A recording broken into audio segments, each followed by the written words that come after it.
हे मेरे प्यारे दोस्तों एंड मेरे प्यारे स्टूडेंट्स, आप सभी का स्वागत है मेरे चैनल बी स्मार्टी में। आज के इस पर्टिकुलर वीडियो में हम लोग पढ़ने जा रहे हैं रिलेटिव प्रोनाउंस, और ये आपके ग्रामर के टॉपिक में से one of the most important topics है जिसको आपको सीखना ही पड़ेगा, वरना आप अच्छे सेंटेंसेस नहीं क्रिएट कर पाओगे। तो चलो आ जाओ फटाफट हम लोग ये देखते हैं कि रिलेटिव प्रोनाउंस होते क्या है।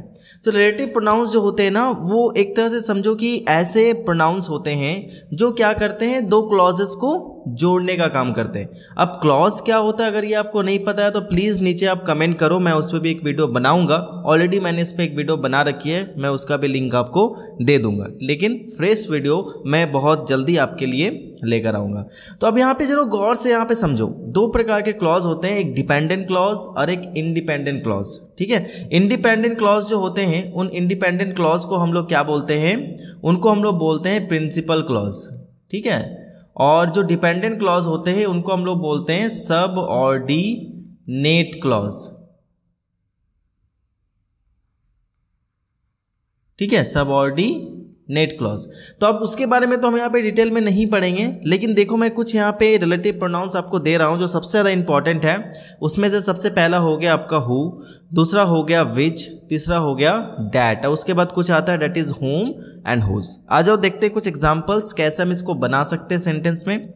अब यहाँ पे जरा गौर करने वाली बात ये है बेटा कि ये जो हु है ना, हु और विच, उसके बाद आएगा आपका डैट। ठीक है, तो हु का यूज हम लोग करते हैं फॉर ह्यूमन बींग्स, तो जितने भी ह्यूमन बींग्स होते हैं उनके लिए हम हु का यूज करते हैं, और विच और डैट का यूज हम लोग करते हैं फॉर नॉन लिविंग थिंग्स, और साथ साथ में एंड एनिमल्स। तो एनिमल्स के लिए हो या फिर नॉन लिविंग थिंग्स के लिए हो तो वहाँ पे हम क्या यूज़ करते हैं, विच और डैट। और बाकी अगर मैं लिविंग थिंग की बात करूँ तो वहाँ पे हम यूज़ करेंगे हु। अब यहाँ पे बहुत बड़ी कन्फ्यूज़न क्रिएट हो जाती है कि विच एंड डैट, सर दोनों का मतलब तो होता है जो। ठीक है, तो आप कह रहे हैं कि दोनों का यूज़ हम करते हैं एनिमल नॉन लिविंग के लिए, तो कब विच का यूज़ करेंगे, कब डैट का यूज़ करेंगे। तो बहुत ही सिंपल सा फंडा है कि जब आप किसी भी चीज़ के बारे में बता रहे हो, जैसे कि अगर मैं यहाँ पे बोलूँ the car which is red is mine। ठीक है, और दूसरा एक मैं सेंटेंस लेता हूं, the car that is red is mine। अब दोनों का मतलब समझो। इस वाले जो सेंटेंस है ना, इस वाले सेंटेंस में मैंने देखो विच के आगे एक कॉमा लगाया है और रेड के बाद एक कॉमा लगाया है। डेट मीन्स कि जब भी आप विच वाला क्लॉज यूज करोगे, जब भी आप विच का यूज करोगे, इन सच कंडीशन बेटा आपको क्या करना है, कॉमा का यूज करना है आगे और पीछे। यानी विच वाला जो क्लॉज होगा उसके आगे और पीछे आपको कॉमा का यूज करना है। ठीक है, अब यहाँ पे विच का यूज करने का मतलब क्या हुआ कि मेरा पूरा फोकस कार पे है, मैं तो जस्ट एक एडिशनल इन्फॉर्मेशन ऐड कर रहा हूँ कि जो रेड कलर का है।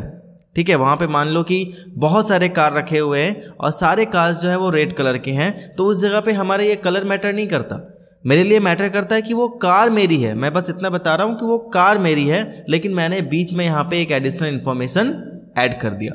तो जब वो एडिशनल इन्फॉर्मेशन हमारे लिए ऑप्शनल हो, यानी हम चाहें तो देना और हम नहीं चाहेंगे तो हम वहाँ पे नहीं देंगे, तो ऐसे टाइप में, ऐसे कंडीशन में हम बेटा किसका यूज़ करते हैं, विच का।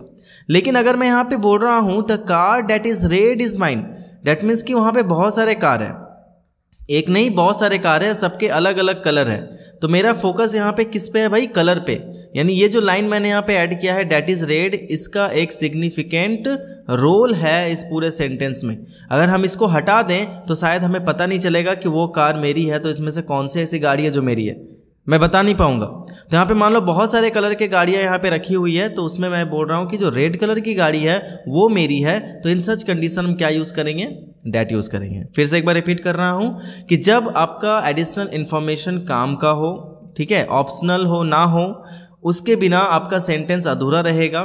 ठीक है, तो वहाँ पे आप डैट यूज़ करोगे, और अगर वो ऑप्शनल है, वो उतना इंपॉर्टेंट नहीं है, तो आप विच का यूज़ करोगे।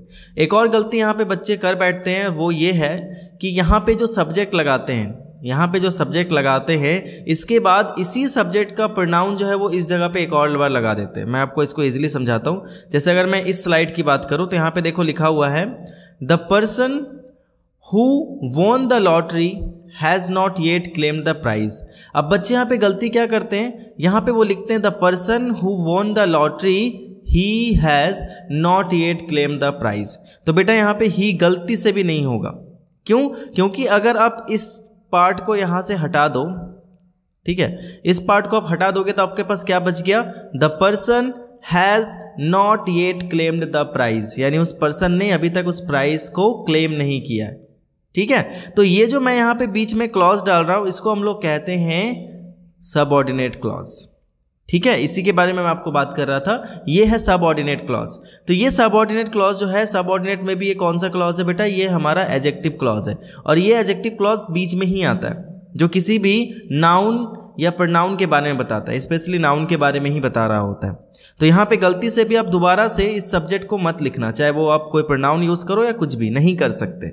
सेकेंड सेंटेंस देखते हैं, the cake which was made from scratch was delicious. ठीक है, तो यहाँ पे आप केक के बारे में बता रहे हो कि वो केक काफ़ी डिलीशियस था। एडिशनल इन्फॉर्मेशन आप ऐड कर रहे हो कि जो स्क्रैच से बना था। ये नॉन लिविंग थिंग है, इसलिए आपने यहाँ पे विच का यूज़ किया। The teacher whose class I attended was very knowledgeable. तब यहाँ पे देखो टीचर की मैं बात कर रहा हूँ, ठीक है, इस टीचर को ये क्लॉज जो है वो क्वालिफाई कर रहा है, तो इसलिए यहाँ पे हो जाएगा the teacher whose class I attended was very knowledgeable. यहाँ पे भी देखो मैंने ही नहीं लिखा, मैंने यहाँ पे दोबारा नहीं लिखा कि ही वॉज वेरी नॉलेजेबल। क्यों? क्योंकि कॉन्सेप्ट आप समझ चुके हो, दोबारा वहाँ पे नहीं लिखोगे।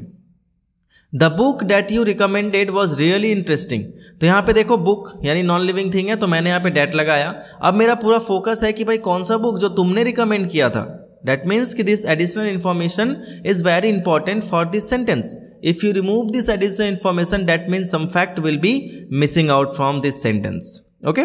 Last but not the least, I have a friend whom I have known since childhood. मेरे पास एक दोस्त है या फिर मेरा एक दोस्त है जिसको मैं बचपन से जानता हूँ। तो what is the meaning of who? That is कौन। What is the meaning of whom? जिसको, whose जिसे, which जो, that जो। ठीक है, आ जाओ बेटा कुछ हम लोग एग्जाम्पल्स देखते हैं। जैसे कि पहला एग्जाम्पल है, जिस औरत से मैं कल मिला वो काफ़ी फ्रेंडली थी। तो इसका इंग्लिश हम क्या लिखेंगे, the woman whom I met yesterday was very friendly. चलो नेक्स्ट सेंटेंस, वो लड़का जिसकी बाइक चोरी हो गई है वो काफ़ी उदास है। The boy whose bike has been stolen was very upset. Mister Sharma ने जो घर बनाया है वो अब सेल पर है। तो क्या बोलेंगे, the house that mister Sharma built is now for sale. Next, जिस व्यक्ति ने तुम्हें वो ऑफर दिया वह एक विख्यात अपराधी है। तो the person who gave you the offer is a notorious criminal. बेटा नोटोरियस वर्ड हम कब लगाते हैं, नोटोरियस वर्ड हम तब लगाते हैं जब कोई इंसान बहुत फेमस होता है, लेकिन नेगेटिव सेंस में। वह कंपनी जो न्यूयॉर्क में स्थित है उसका पूरे दुनिया में कार्यालय है यानी ऑफिस है। The company which is based in New York has offices all over the world। तो यहाँ पे मेरे कहने का मतलब ये था कि मैं फोकस कर रहा हूँ कंपनी पे, लेकिन मैं एडिशनल इन्फॉर्मेशन ऐड कर रहा हूँ कि वो न्यूयॉर्क में, भले ही वो सबको पता हो। ठीक है, तो फर्स्ट वाले में देखो मैंने यहाँ पे औरत लगाया जिसके लिए हमने होम का यूज़ किया, बॉय लगाया हुज का यूज़ किया, हाउस लगाया नॉन लिविंग है इसलिए डैट लगाया, पर्सन लिविंग है इसलिए यहाँ पे हमने हु लगाया। ठीक है, एंड कंपनी फिर से नॉन लिविंग है और यहाँ पे हम एडिशनल इन्फॉर्मेशन ऐड कर रहे हैं, इसलिए हम यहाँ पे क्या लगा रहे हैं, विच लगा रहे हैं। तो बेटा दो क्वेश्चन जो मैं आपको दे रहा हूँ बनाने के लिए, जो नीचे आपको कमेंट करने हैं। पहला सेंटेंस है, वो पुस्तक जो मैंने तुम्हें कल दी थी वो काफ़ी महंगी है। तो काफ़ी महंगी का इंग्लिश आप क्या लिखोगे, आप वेरी कॉस्टली नहीं लिखोगे, आप लिखोगे एक्सपेंसिव। ठीक है, एक्सपेंसिव का मतलब ही होता है वेरी कॉस्टली। दूसरा सेंटेंस है, वो व्यक्ति कौन था जिसको मैं छोड़ने गया था। तो छोड़ने जाने का इंग्लिश क्या होता है बेटा, डेट इज सी ऑफ। ठीक है, आप इसके बीच में आप यहाँ पे ऑब्जेक्ट लगाओगे। ठीक है, तो आई होप कि आपको ये रिलेटिव प्रोनाउन अच्छे से समझ में आ गया है और अभी तक कोई आपका डाउट नहीं है। अगर डाउट है तो प्लीज़ नीचे कमेंट करो, लेकिन इन एग्जाम्पल्स का यूज़ आपको करके नीचे ज़रूर मुझे बताना है ताकि मुझे लगे कि आप पढ़ रहे हो। Thank you so much for watching this video. ऐसे ही और वीडियोस के लिए हमारे साथ बने रहें एंड प्लीज़ नेक्स्ट कौन सा टॉपिक लाना चाहिए मुझे नीचे कमेंट करके बताओ।